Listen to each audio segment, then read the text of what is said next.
Nithyanandam. Today I'll be sharing about sleep and my experiences here. So before that, let me start with Sadguru Vandanam. Nithyanandam Paramasukadam Kevalam Jnanamurtim Dvandvatitam Gaganasadrusham Tattvamasya Dilaksham Ekam Nityam Vimalamachalam Sarvadi Sakshibhutam Bhavatitam Trigunarahitam Sadgurum Tam Namami.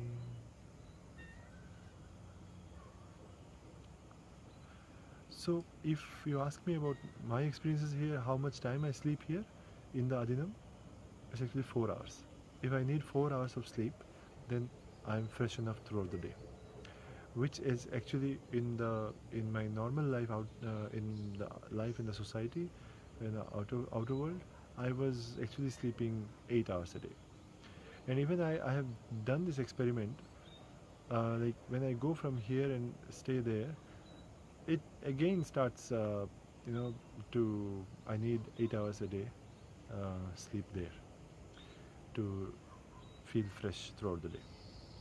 So it's a pretty interesting phenomena. When I initially when I joined when I attended IA, we were actually sleeping 4 hours, but I was not believing, okay, 4 hours, how can I think I'll be throughout the day I'll be dozing off, but actually it didn't happen. From the day one itself, I was fresh enough. Sometimes here it goes below 4 hours. There we feel a bit drowsy, and then we take a nap or something initially. But even Swamiji says that that also doesn't need, because the transition is still happening. So you need to just cope up with that. So even he says that you don't even need sleep.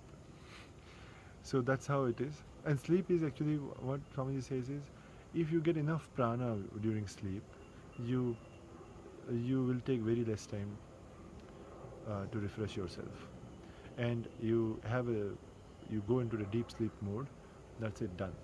You don't even need long hours of sleep. So and the prana is something which is the life energy. When the environment, the atmosphere has enough prana, and the body is also capable of receiving as much as prana as possible, then these sleep, food become redundant. It actually doesn't, you don't need all this, because you are getting prana to live. So that's the best way of living, because you are actually independent of all these things. So you have more freedom, you have more time to work and more time to live life, and on top of it, you will be healthy, because the food and other inputs will have some residual effect, will have the aging effect. If you become subtle enough to only live on prana and take more and more prana, the the health and one can live even much more years than if he doesn't do that. So, and if he lives on normal way, if the capacity of receiving prana in the atmosphere has less prana. So so entire spiritual process is to increase both the things, increase the prana in the outside and increase the prana inside. You call it yoga, you call it puja, you call it the food, everything. It actually, and when the thoughts, when the thoughts are reduced, the prana increases. The prana intake increases. So that's all.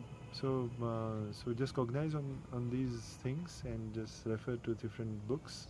If you have any queries or if you have any feedback, just leave it in the comments. I will reply back.